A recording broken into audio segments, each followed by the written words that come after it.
Start again, the recording only just started, okay.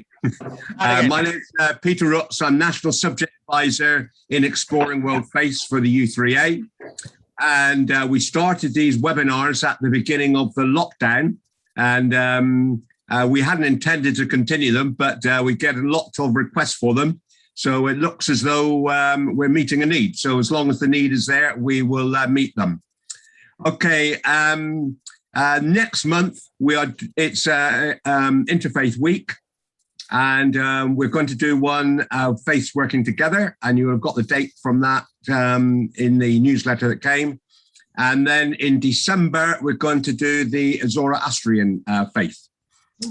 And everybody knows about the Zoroastrian faith who follow Queen and Freddie Mercury was Zoroastrian. Okay, so I'm going to introduce my friend and my colleague from the Birmingham Council of Faiths. We are both on the board of the Birmingham Council of Faiths. I'm the secretary, and Arvinder is the Jain representative. And Arvinder gives a very good explanation of the Jain faith, and many people know very little about the Jain faith. So this is your opportunity to find out more. And just one final thing before Arvinder starts. If you are not already on our mailing list and you would like to be on our mailing list, I will put my email address in the chat. Okay, so email me and I will, or phone me, whatever, and I will put you on our mailing list to make sure that you always get to know about whatever it is that we're and we will in January have another one of our sessions for people who are running Exploring World Faith groups or are thinking of doing so. Okay, so I'm going to stop now, and Arvinder, it's all over to you. Thank you, Peter. Can I request everybody to mute themselves, and when you want to ask questions, then you can unmute yourself. Please mute yourself now.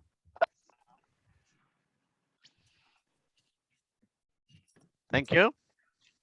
Jai Janendra, as Peter said, I am the representative of Jain Faith. Let me start with the greeting, Jai Janendra. Jai meaning victor, humbleness, respect, bow down. Janendra are people who have conquered their inner enemies, not outer enemies, inner enemies. What are the inner enemies? Greed, anger, lust, and so on. We bow down to them, we respect them.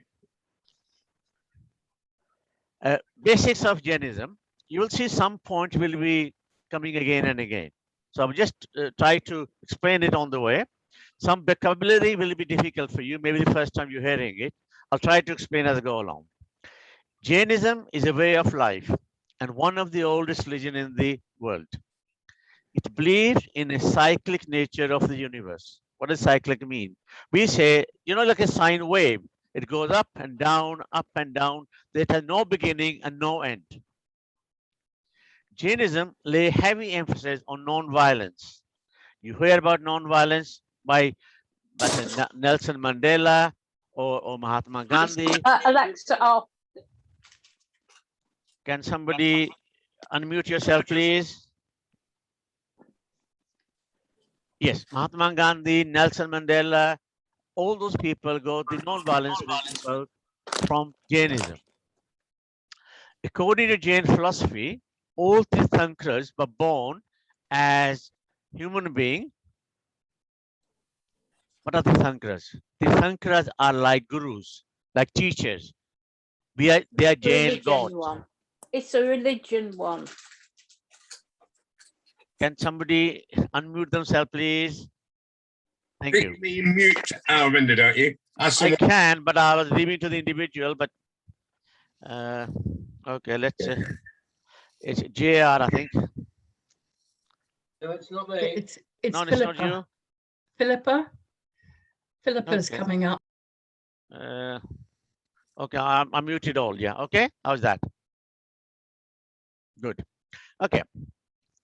Peter, I'm just going to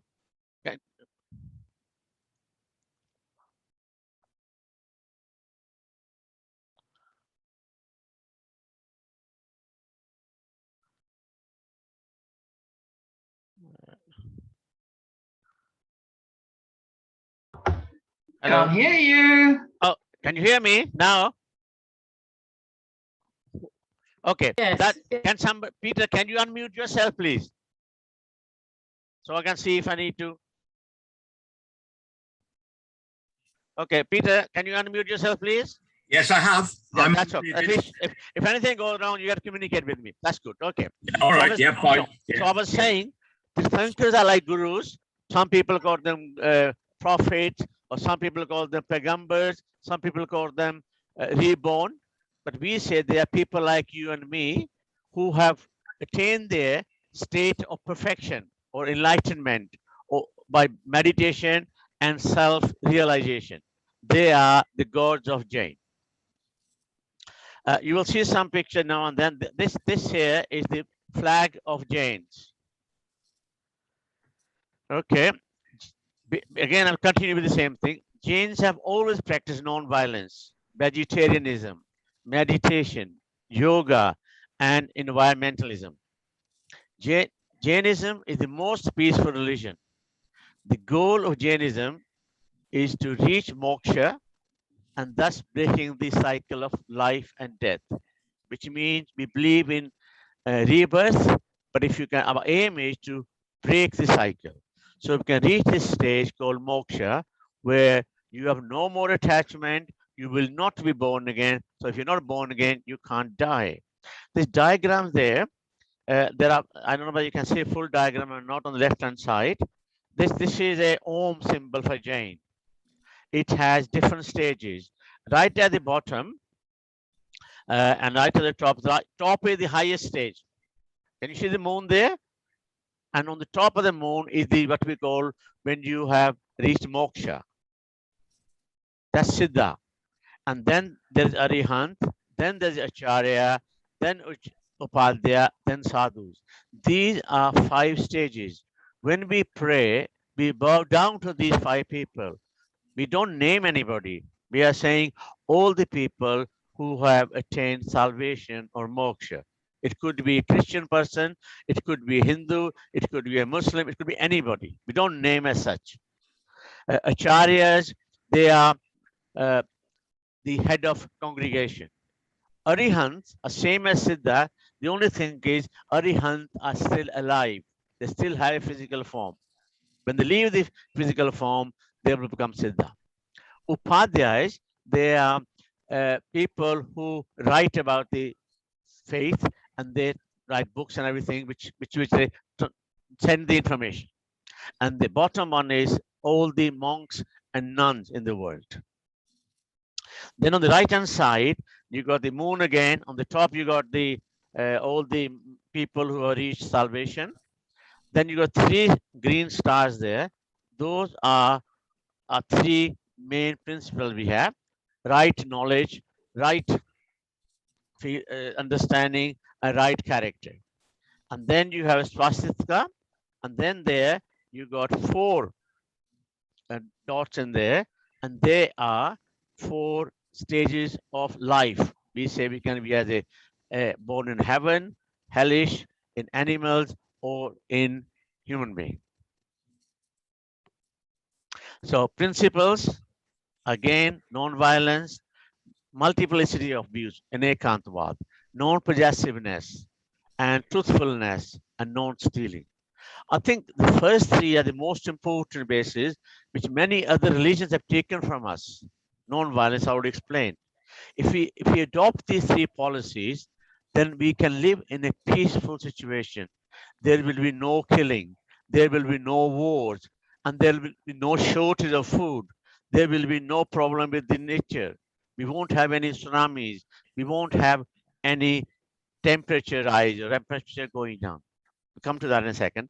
So non-violence already know. What does multiplicity of views mean? Anekantvad. What it means is that Peter can have one view, I can have a different one, somebody can have different. So the truth lies between all of them. One of them may not be true, but put it together, if we respect each other, we respect their views. Sometimes we respect to differ, but we don't fight that this is my view and this is the only way. Non-possessiveness, we believe that we should not be attached to materialist. We don't aim to have material because we fancy having it. We need to have possessions which we need to survive. And we should have them for survival, not for greed or for possession to show off.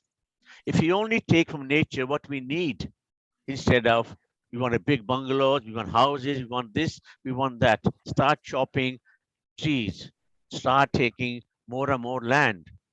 So start hoarding more and more stuff. So that's possessiveness, whether it is material or even in your thoughts. Truthfulness. Many religions say that you should always speak truth, not lie, and also stealing. But this is, if you imagine, this was right at the beginning, these principles. Many other faiths have taken these into their own faith, which is very good. So we are very pleased. See, we believe it's the principle that matter, not the name. Okay. Are you still with me, Peter? Okay, good. So Yeah, very good. Jainism believes in godhood, but does not believe God as a creator, preserver, or destroyer of the universe. Many other religions besides Buddhism, to my knowledge, believe that there's a God. He or she controls everything. He created it. He preserves it. He destroys it. Well, we don't agree with that. We don't actually have that feeling. We say you and me have the potential to become God. Our future, our present depend on our karma, what we did in the previous lives, or even what we are doing now. You see, my personal point, if there's a God who loves everybody, why should he punish or reward? God should be impartial. We believe that Jain God who goes there, they play no part whatsoever. They have set the rules, they have set the path, and they say, this is the path I followed, it's up to you. You can follow this path and get to the moksha, or you find yourself, your own truth. They don't force you, but they cannot help you. They cannot do anything for you. Only we can. Only we are capable of creating problem or sorting a problem. And we also believe that all beings are equal. We all have a soul. It makes no difference whether you are white, black, green, yellow, whether you are animal, whether you're plant, they all have souls. And we must respect them. So you can see the looking after nature. We believe even plants, they deserve the same treatment. Then you might say we have to survive. Yes, for survival, we can take small amount. We don't have to say have 10 dishes there because we taste this or somebody may like it. So each person is capable of achieving godhood. All living beings have souls and are equal. That's the important bit. All life is sacred. Therefore, living in peace and harmony is essential. That means everybody, plants, animals, and us. Elimination of a karma is the path to liberation and achievement of godhood. It requires multiple rebirths to clean the slate, if you like. The ultimate goal is to be free from all karma. The theory of karma is founded on the simple law of cause and effect, which is a physics law. What we experience now is the result of our own past action, and the future is function of our own choice of making. Explain the role the karmas play in our lives, how we accumulate karmas, and how we get rid of them. Karma theory, the principle governing the succession of life cycles, birth, life, and death, is karma action of mind, speech, and body that bind our soul with karma, and attention and the passion determine the duration, strength, and the results of bondage. See, some people say, okay, why did I get hanged? Why did I do this? It depends what karma you did before. What was the intensity of that? Was it a small things? Did you do a physical violence? See, we believe it doesn't have to be violence physically only. We say in mind, man, vachan, kaya. Man meaning in thought, in your when you say it or when you do it. The worst one is when you think about it. Though people can't see, they therefore think that is the more intense one. If you kill somebody, it's obvious. But when you feel like killing somebody, that is the worst one. And we again the sums here. All souls are equal. Non-violence, multiplicity of views, non-possessiveness, karma as well, and 3 jewels. This is very important. Right faith, right conduct, and right knowledge. You can follow a religion, you can have information, you can behave according to that. If it's not the right way, then you are going to suffer. You are going to create karma, and which could be good or bad karma. Eventually, we need to get rid of all the karma, good or bad. We should be a slate, if you like, our soul should be spotless, absolutely clean. Code of conduct from monks and nuns are stricter. See, we as a general public have easier law of conduct, code of conduct than the monks and nuns. So codes for laymen and laywomen, vegetarian and non-violent practices. For example, we shouldn't wear silk, leather, animal products. Simplicity of lifestyle, no materialism, very simple things. Now you can see this is in the roots of non-violence. And now we're talking about green, and we're talking about vegans, and we are talking about PETA. All these are extension of Jain principle, which we're very happy to see. It doesn't matter what name it comes under. Meditation and introspection. Many people do meditation. I don't know how many people do introspection. We are supposed to introspect ourselves daily before going to bed. How many bad things have I done? Who have I hurt physically, mentally, or otherwise? And we should ask for the forgiveness. And we should forgive them as well. And so forgiveness is a moral doctrine. That's the basis. Compassion, charity, community service, preservation of environment. Jainism is the world's only religion emphasizing the environment. Well, if you're looking after all the plants and material and the earth and everything, then and water, we're only supposed to take water that we need, not waste. When you can take a bucket of water and clean yourself, then filling a tub of water. How much water we are wasting? We also believe that water has a life. So has fire, so has air. So we must protect them. And how does Jain bring changes? Well, if you look at the simple sheet here, you can have anger, arrogance, deception, greed, control of destructive emotions. That's mentally. Violence, lies, stealing, lust, unlimited possessiveness. That is abstaining from physical. Vegetarian, family values. These are Jain family characteristics. How does Jainism bring changes? Multi-step approach. Well, control anger through forgiveness, arrogance through humility, deception through honesty, greed through contentment. Major emphasis in Jainism is on non-violence again. The origin of Jainism. I think we got a hand there, Sayaban. Sayaban, you want to ask a question? Sayaban? Hello? Sayaban, unmute yourself, please. Me? Yeah, Sayaban, you put a hand up. You want to ask a question? Oh, I didn't mean to put a hand up. Sorry. Okay. No issue. Okay, carry on. Okay. Okay, unmute yourself. Okay, the origin of Jainism.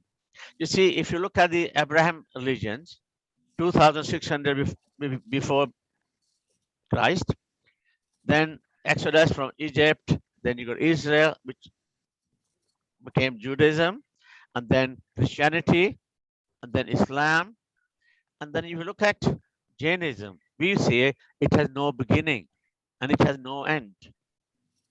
The last Tirthankara, our guru, our teacher, was born 556 BC, 7 BC before Christ. And that was the 24th. That means there were 23 before that. And that was only in this time era. Before that, there were 24 more.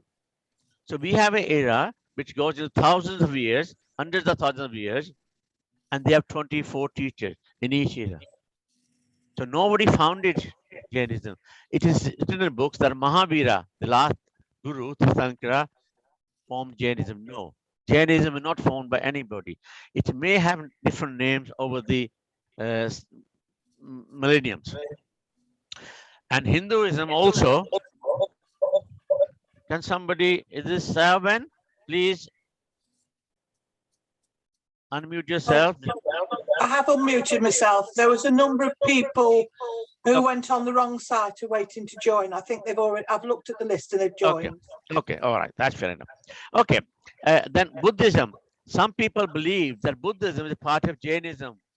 Some people think that Jainism is part of Hinduism. That is a wrong notion, how the historians have projected it. That's wrong. You see, Buddha, Lord Buddha was born 20 years after Lord Mahavira, which was 557 years. And we are 23 before that. Millions of years, we believe. Hinduism, also some people think that Jainism is a part of Hinduism. It's not. We have two parallel philosophy going on in India.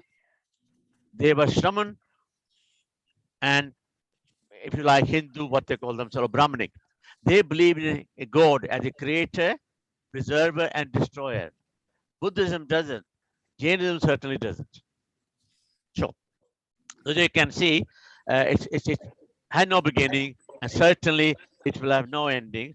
We believe as we go down, Jainism will go down, and then time will come, it will rise again. Because better will peak, and then it carries on. It's a cycle, millions of years of cycle. Okay, Jainism doesn't have a single founder. The truth has been revealed at different times by different Tirthankara, which means the teacher who makes a fold. I shows the way. Other religions call such a person prophet. Tirthankaras accomplish the highest spiritual goal of existence and then teach others how to achieve it. In what Jains call the present age, there have been 24 Tirthankaras. That's the present age I'm talking about. And Lord Mahavira was the last one. And there will be 24 more. And this carries on. You see, the biggest thing we have to remember is that why do these people come down? Lord Mahavir came 2,600 years ago. The reason is very simple, as the vocabulary has a limitation. If somebody mentioned about these iPhone and videos 100 years ago, would people understand the language? No. We talk about Wi-Fi, all the language that have been introduced in the last 20 years, people won't even, now when hearing about it, they won't even imagine. So when time changes, the language changes, experience changes, it's like having if I tell you a PhD thesis now, it will go over many people.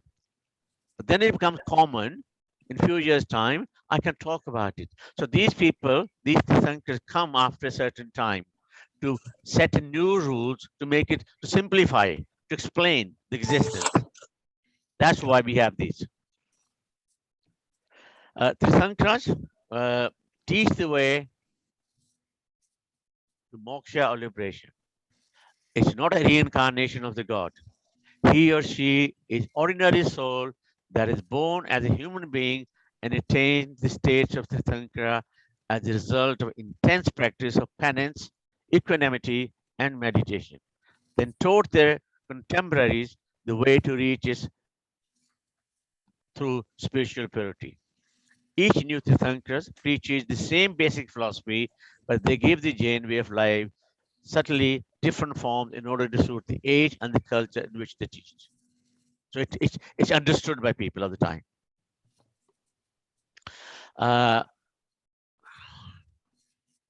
Well, I think that I can leave that slide because time is running out. Okay, we believe the first Tirthankara of this era, millions of years ago, basically we're saying, was Rishabdeva. I think he is the one who was before Lord Vishnu and Purana was mentioned, and also they and the way they followed each other. All 24 came at different times, and Tirthankara Rishabh the first one, and Mahavira is the last, and they were born in different places in the country. Can I just quickly stick through that? Okay, just a bit more about Lord Mahavira. He was the 24th and final Tirthankara, born on March 30, 590 BC, about 2,600 years ago, as a prince in Bihar, India. He had many names. When he was born, his name was given Bardhamana, which means rising or growing. When he was born, everything in the empire and the kingdom grew and grew. Prosperity, everything else. And then in Buddhist text, he is also referred to as Nigrantha, Nataputta. I was saying different names. Bardhamana, he left the world at the age of 30, became ascetic, and then spiritually advanced through the stages to Arhat, Kevali, or Jina, conqueror of the self, as I mentioned before. Jina are people who have conquered their inner enemies, not the outer enemies, inner enemies like greed, lust, anger, possessiveness, all those. After leaving home for 12 years, he developed himself self-discipline and practiced several penance and austerity. He preached for next 30 years until the age of 72, when he obtained nirvana in the year 527 BC. The ultimate objective of teaching is how one can attain the total freedom from the cycle of birth and death and achieve the permanent bliss known as liberation, nirvana, absolute freedom. What do we really want? We want absolute bliss. With different ways, and this is the way Jain believe. His philosophy has 8 cardinal laws of trust principles, 3 metaphysical, Dravya, Jeev, and Ajeev. Dravya is matter, Jeev, living and non-living, and 5 ethical. The objective is to elevate the quality of life. 5 physical principles that are preached by Mahavira: non-violence, truth, non-stealing, brahmacharya is chastity, and aprigra, non-possession, and non-attachment. Mahavira taught that pursuit of pleasure is an endless game. So we should train our mind to curb individual craving and passion. Lord Mahavira envisaged men and women to be equal footing in the matters of spiritual and advancement. We're talking about equality here. Men and women. Spiritually. And yes, spiritually. Physically, we are different. And therefore, we are limited to what we can do, depending on there. But certainly, as far as spiritually concerned, no one is better. We have different roles, depending on our physical body.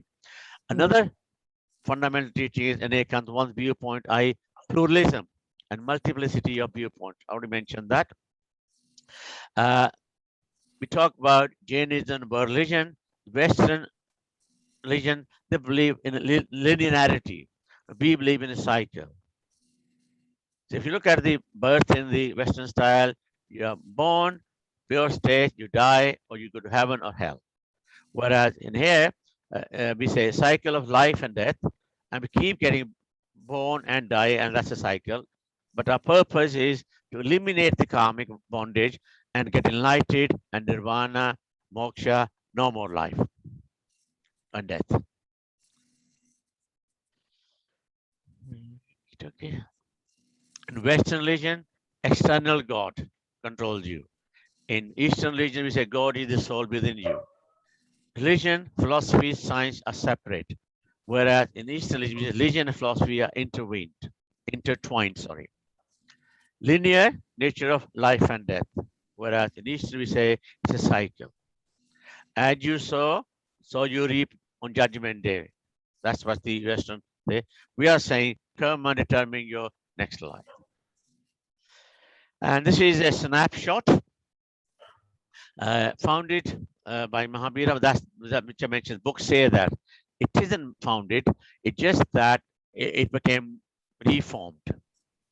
He was the 24th. He was just made it popular, common to the present generation of last 2,600 years. It's the 6th largest population in India. There was a time when most of the India was Jain. And then you might wonder why population has gone down. But the reason is quite simple. With all the invasion from foreign people coming, and the kings, when they become under rulers, they change the religion to follow their ruler, and the public follow that. So over the thousands of years, it changed from Jains to Buddhist, and some Hindus, and then back to Muslims, Christianity, and this is the cycle keep going. And that is predicted already. We are going down, and then after about 20,000 years, and then from almost elimination point, it will start picking up again. And the population is about, as I said, just over 44 lakhs, they say. Literacy rate, most people are literate. They can read, and because that's and they are very business community, very well off community. And the philosophy is ahimsa, karma, dharma, moksha, major sects. The two kind of sects. One, people don't wear clothes. This is nuns and monks. They all walk barefoot but not to do any damage to other living being and to the mother earth. Textbooks, Agama, are the holy books, if you like. There are different numbers according to two different sects. Kalp Sutra is the most common book, and Tat Sutra. These are two very knowledgeable books there. And the major figures are the 24 Tirthankars. First one was Rishivnath. 24th is Mahabira and the Gandhara, and they were easy version of monks. They looked after the medicine side and a few other things. Okay, and this is all I mentioned this before, some of the symbols, but again, we got this universal symbol now, all adopted a few years back. And this is a palm, which is cycle in the middle, and the word ahimsa, non-violence, in the middle, which is then into this shape here of a man shape. This is the geographical form of the universe according to Jain. And when you go to the next one there, you can see on the top there a dove of liberated soul called Siddhas. Then you got 4 souls may live in. These heaven, humans, animals, and hellish. And then you got the 3 dots there: right faith, right knowledge, right conduct. Then you got the hinsa and the non-violence. Then that wheel in there, that shows you the cycle. And the motive at the bottom says mutual assistance of all beings. We are all interdependent. Is that okay? Okay. And if I go on the left-hand side, that's just say the same. Wheel of Dharma, 24 spokes represent 24 Tirthankaras. The word inside the wheel is ahimsa. Overall meaning is, after removing all of their karma, living beings will reside in the world as liberated souls. Okay, these are the main functions. Mahavir Jayanti, the celebration of the birth of Lord Mahavira. Piyushan Parv is festival of forgiveness and introspection. We have 8 plus 10 days, 18 days, which we celebrate together, both sects, and we fast. We tend to minimize any kind of violence. We try not to get involved in the business and just pray, fast. Because when you eat food, that's also violence, you see. We try to minimize. We can't cut down violence, but we can minimize. And then always look back what you've done in the year, and try to introspect and try to improve yourself. Praying. So, and then one is Mahabir Nirvana, when the day when he reached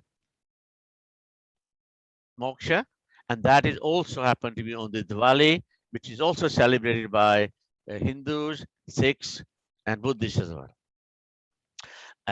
the idols, if you look at the 24 idols, you'll find they look alike. What does that mean?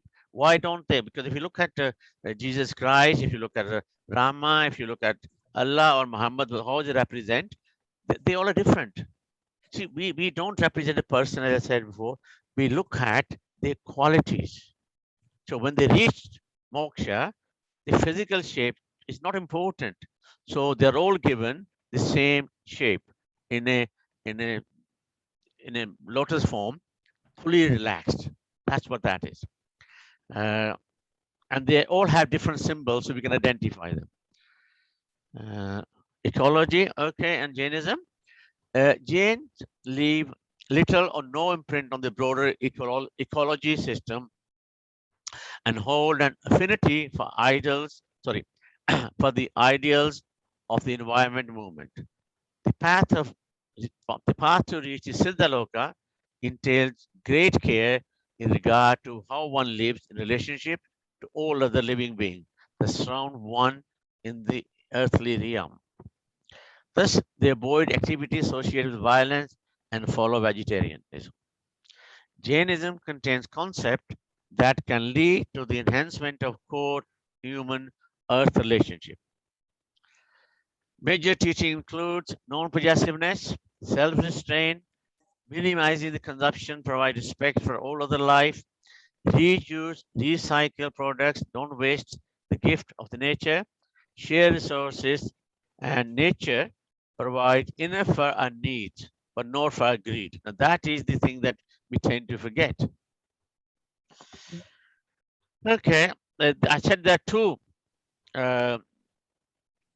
sects, Digambar and September, which were divided about 200 years after Lord Mahabira. See, when Mahabira left home, he went into jungle and he gave up everything. So he was not attaching to anything. So he was traveling completely naked. People followed that. After a few years of that, there came as one of the monks predicted that there's going to be a what we call a famine. So some monks moved to south and carried on living in a naked state, living in jungles and praying here and there and teaching other people. Whereas some of them stayed in the middle of the country and they started wearing clothes to fit into the to adapt. So that's why there are two sects. There are some differences in their preaching and the thing, but basic things are very same. Now, here's, for example, you can, here's me.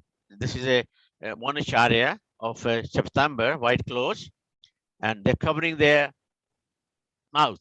Now you can see scientific religion we talk about. It's a very scientific religion, but look, they're covering so they don't actually kill anybody, don't harm any living insect. And now you saw we had COVID recently, and people are acting that. So you can see it's been advised to do that all along. Then the other one are people are complete naked. They don't have any possession whatsoever. Only thing is these are peacock's feathers just to clean the place where they sit, where they walk, and they have one pot for carrying water, nothing else. And they take food once a day, once every 24 hours. So that is how strict it can be, how simple it can be. Okay, now temples, there are lots of beautiful temples. That's one temple, as you can see, I don't know, this is in Ranakpur. And when you go inside, it's a beautiful temple. And I can actually just do a whole session on beautiful temple, but just this is about 1500 old. And these are nuns, Jain nuns of a sect. And I have been associated with many of them because these women are allowed to travel by air. See, Jain monks and proper nuns they can't travel in any transport. The transport causes pollution. They walk barefoot. Most of them travel from north to south India and east to west in their lifetime barefoot. So you can see how conscious they are of environment. This is started now, and all these different companies are coming now and suggesting this, but we've been saying it for thousands of years back. And this is just a nun, and when she got initiated, she had this cloth, and she's given these bowls, which she used to go and people's houses to get little bit of food from every almost 8 to 10 houses. Then she brings it back, share that with the leader, and the leader will decide who gets what. It's not like beggars. People say, "Oh, you find beggars." No, you can see the difference. They only go at a certain time. They can only eat twice a day, before sunset and after sunset. And whatever they take in their container must be finished. Nothing can be kept or thrown away, because that will grow bacteria and other insects, which we don't want. And then there's the two sets that came to Birmingham, and then with two of them, just and this is Lord Mahavir's statue, which was placed in Birmingham Museum, donated by our Jainism ashram. And these happen to be my grandchildren who live in Holland, and they came there. I took them there, so I took that photograph. So I mean, the girl, my granddaughter was only, I think, 4, and he's about 10 there. And again, this was the first Jain monk who broke the cycle of rebelling against the system. Saying, I am going to travel to the West, because the West needs to know about us as well. See, Buddha went all over the world, in the Southeast Asia especially. People come to know about it. Jains were restricted simply because they can only travel by foot, and they can't cross water. They couldn't cross the sea. But he was the first monk, late Acharya Shishil Muni, and who actually came and spread the news of Jainism, met Pope, another big institution. And the center which I am president of, is the first center which was opened here in Birmingham. This is the temple, and you can see I was talking to you about the statues, murtis. Can you see they both are identical? You can't tell. The only way you can tell is that there is a symbol at the bottom that represents. And again, animals are given a lot of respect. The tiger or lion represents Lord Mahavira. This is a deer, which represents Shanti Nath Bhagavan. Shanti is peace, and deer associated with that. So that is the stage you want to get to. Absolute bliss. No more worries, no attachment. Let's see if okay. Okay, that's it. Okay. All right, let's open to anybody. I hope you enjoyed that. It wasn't too much. I think you can all unmute yourself, and anybody Can I ask a question? I Please, was go ahead. told that I can't see anybody, so please give your name and then please ask question. my name is Chris. Yeah. I was told that the Jain people don't eat root vegetables. Is that Absolutely. correct? Yes, that is true. I tell you the reason for that. 2 issues for that, because I could have gone. They don't eat any meat whatsoever, or any seafood, or egg, or fish. Also, they don't eat any underground fruit. The reason is this: but to get the underground food, you got to kill the plant first of all. Right, I'm with Okay, you. that's one thing. Secondly, when you dig the ground, how many insects and living beings are in the soil? Yeah, When you're digging them, you're killing them. You're causing violence. yeah, So if you take a tree, for example, you can cut the tree, you can shake the tree, or you can wait for the fruit to fall down. yeah.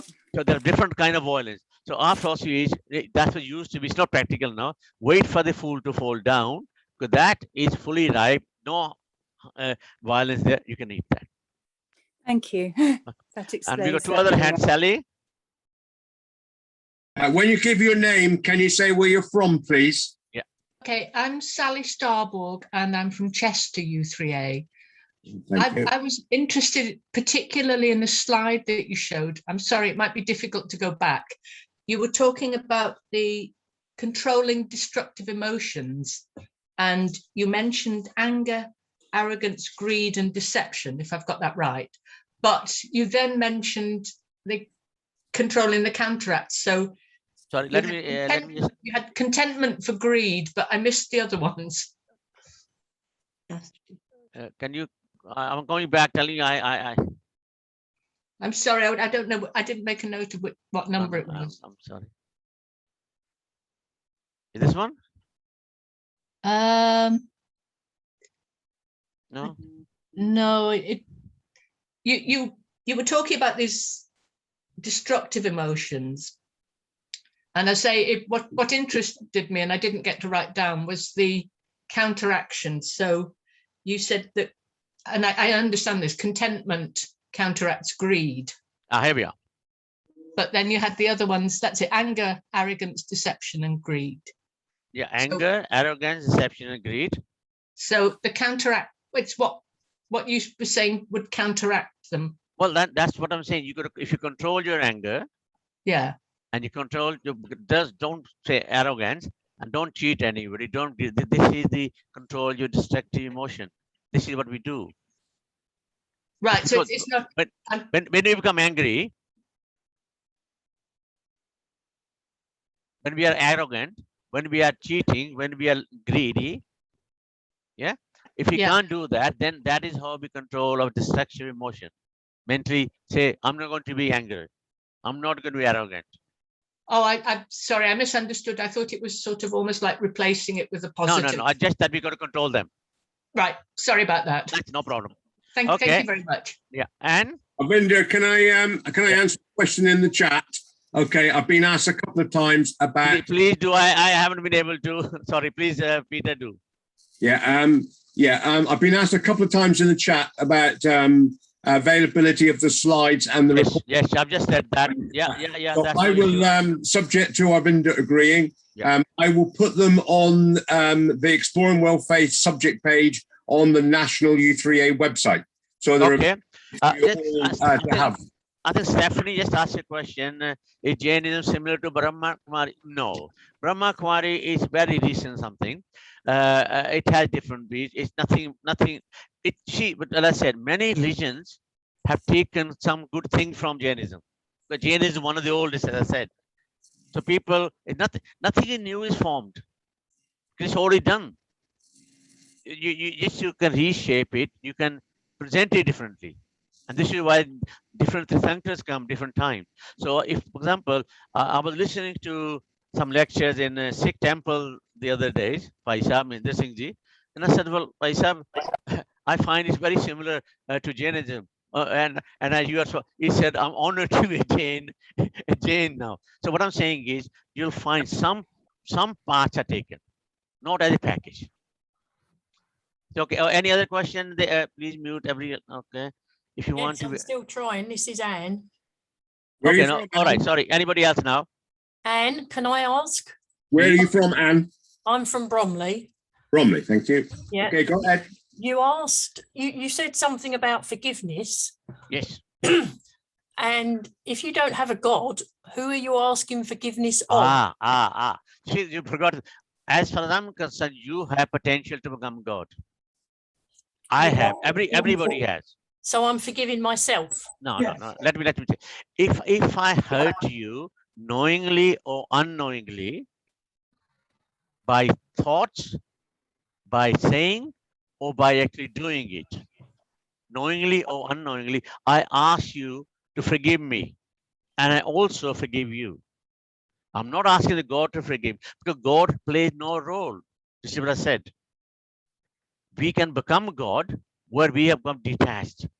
We are responsible for our actions totally. We are responsible for our present life and future because of our actions. So if we are hurting anybody, why should we ask God to forgive somebody else? If you are the cause, if you are hurting me, you should ask me for forgiveness. And everybody else. Sometimes, we hurt people without even meaning it. We don't even know. So Right. before you go to sleep, you should do that. We should all do that. Ask everybody. It doesn't matter. The message goes through the universe. Is that okay? Um, No? Please ask again. I can understand going to somebody I've sworn at or something and say, please forgive me. But how can I don't see how you can forgive something you don't even know you've done. No, but there are so many things you are asking. This is the feeling. You got to be humble. Another, if you carry grudges, Yeah. look, how many things we do? Say you're walking on the road. How many things you kill on the way? You don't know. Oh, yeah. Okay. Yeah. How many times you look at the person and you feel jealous and you envy sometimes and you hate somebody. You know, somebody walks into the room sometimes you feel very uncomfortable, don't you? Yeah. Something. Well, that's what we're talking about. So that is how deep thoughts has gone into. So at the end of the day, I should. I still don't see how I can ask for forgiveness from myself. I don't get it. No. You're not asking yourself. You are asking other people to forgive you, and you are forgiving other people for hurting you if they have. That's what I'm saying. Okay. So I thought we got confused. So we are asking other people, other animals, other plants, whatever, other souls to forgive me if I have hurt them knowingly or unknowingly. That's first thing I'm asking to forgive me. And then at the same time, I'm forgiving them if they have done the same. Right. That's the thing. I hope that's clear. Thank you. Okay. Anybody else? Yeah, we've got a few more. Yes, please. I'm Rob, here. go ahead. Please keep throwing. Name and answer question. Rob, please. go ahead. Right. I've got two things to say. One is that I can understand game for enlightenment, etc. Understand distancing yourself from. Sorry, line is very disturbed. I can't hear clearly.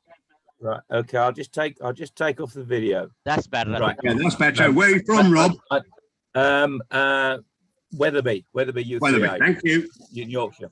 I can understand why to attain enlightenment and to grow and extra lives, etc., that you've got to distance yourself from all the things that are bad. But all the things that are bad are actually the structure of how we live. So I'm not quite sure how a Jain would deal with a situation where you need to build the structure, you need to have the material things that we've all got used to, and how you would live without them. Okay. I got the gist. I got the gist, Ross. Look, I've said we cannot live without total non-violence. We have to minimize. Which means, do you want a 10-room house, or you want a two-room flat, or do you want 20 shirts, or can you manage with 5 shirts? Do you need a big massive car, or can you walk, or can you go on a bicycle? This is the lifestyle we're talking about. All right. And then the other question is, the other religions talking about, particularly Christianity, Judaism, going forth and multiply. How do you get new Jains? Because if it's meant to be sort of non-desiring, etc., which is the natural condition. Okay. Now then, there are two issues here. One, we don't actually believe in converting people. That's first thing. We don't believe in conversion. But if you want to adopt Jain philosophy, nothing is stopping you. Are you with me? Yeah. We don't go around converting people, not like missionaries or other people. We are saying this is, even the Shankar said, this is the path I followed. You search the truth yourself. You're entitled, you're welcome to follow this, but always search the truth yourself. Don't take a second-hand information. Then also, you see, as I said, many good things have taken from Jainism. So it doesn't matter the number of Jainism Jain is going down. If non-violence has been adopted by other people, if vegans are working on it, if other people are doing it, so what difference? It's the quality. the name is not important. It's the philosophy that's important. Yeah, but apart from that, excuse me for maybe focusing my question a little bit better. Okay, so you're a father and a grandfather. Okay, Yep. so Yep. clearly you couldn't have done some of the things you're meant to be doing, and neither of the rest of us. So I just wondered how that fits. If you Yes, see. yes. Well, look, what I'm saying to that answer to that, because see, there are nuns and monks. They have stricter code of practice.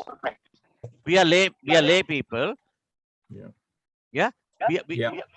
So okay, rather than having, say, for example, sex, you're saying instead of having sex every night, you might say, okay, I will have sex every month, or I will have sex only when I have children. It's minimizing. Right. If we control totally, we'll become Tirthankar, we'll become salvation reach. Unfortunately, we are on a different level at the moment. We're working towards. Got it. Okay, Okay. thank you for Okay, that. Arvinder, thank you. Alan, do you want to ask your question, please? And tell us where you're from. I live in Luton, and Luton, thank you. my question is this question of gods. And it's very confusing because each religion views God in a different way. And when it comes to interfaith relations and the question of conversion, this is very problematical. I know that from experience. But what I'd like to just say that in my book, From Heaven to Heaven, that's from Adam and Eve in heaven to heaven, I believe in a sort of idealistic aim. And what it's calling for was a national commission, which is now happening through Sir Anthony Selden with the Times. It's also calling for community creativity centers in every town and village. That is to enable every child to have a holistic education. And the third thing is the whole question of every child should play a musical instrument. That's the last line of it. But now the United Nations is backing that. And Sir Keir Starmer in his speech was backing it as well. What's that got to do with Jainism? Well, it's very important because Jainism is an old religion and we're living in a modern world. And there were 6,000 suicides in England in the year before the lockdown. And the whole question is that if the religions should be providing the answers for every child to have a holistic education. And that's not happening. And Alan, can I whatever disturb? the ideal, Sorry, Alan, time is running out. Can I just get the gist from you and answer? whatever the ideal, it may be that you're in Jainism, it's the gods. In the other religions, the human beings are not gods. And so I'd like to hear your reflection on that. Alan, I will just very. You've already given it, yeah. Hello. Alan, I'd like to hear Alan, if you precisely answer me a question later on, if you don't mind, I'll answer it fully. But just from what I could understand, Just promoting his bloody book. Sorry? No, it's not. The question is very simple.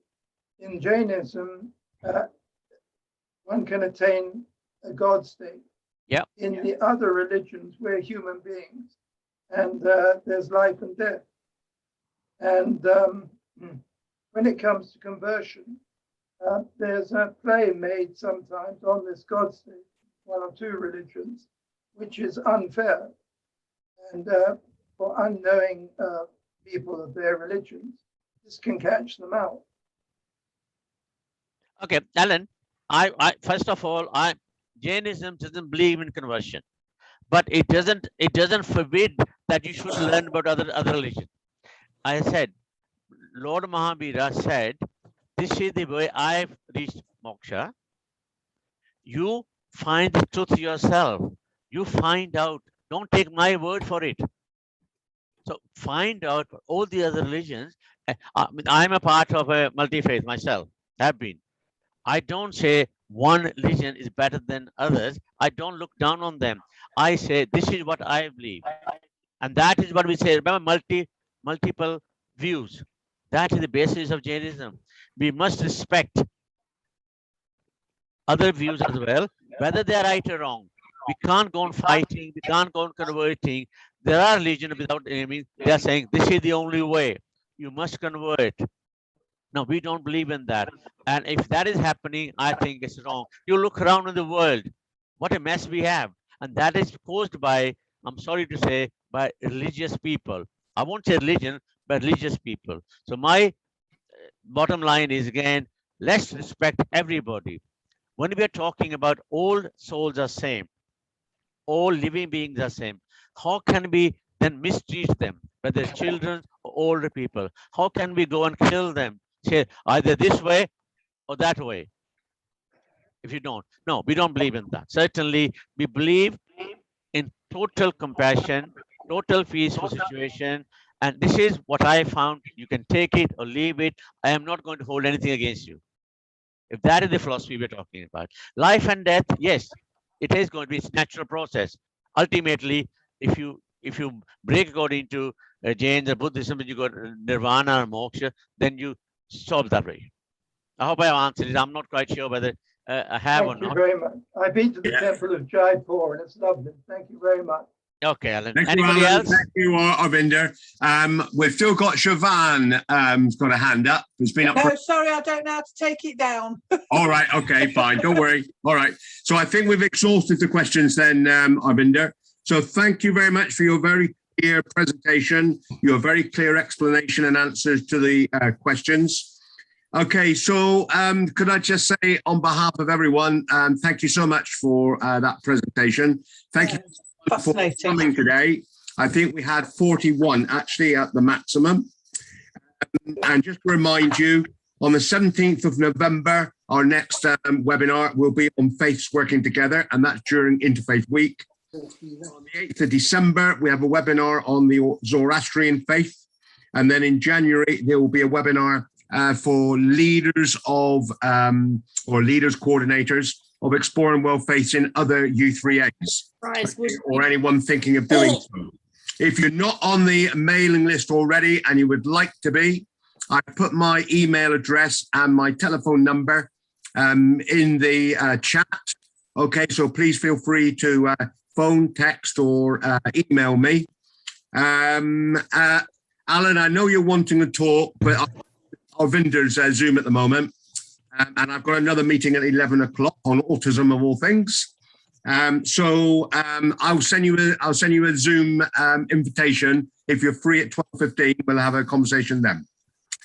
Okay, thank you very much, everyone, for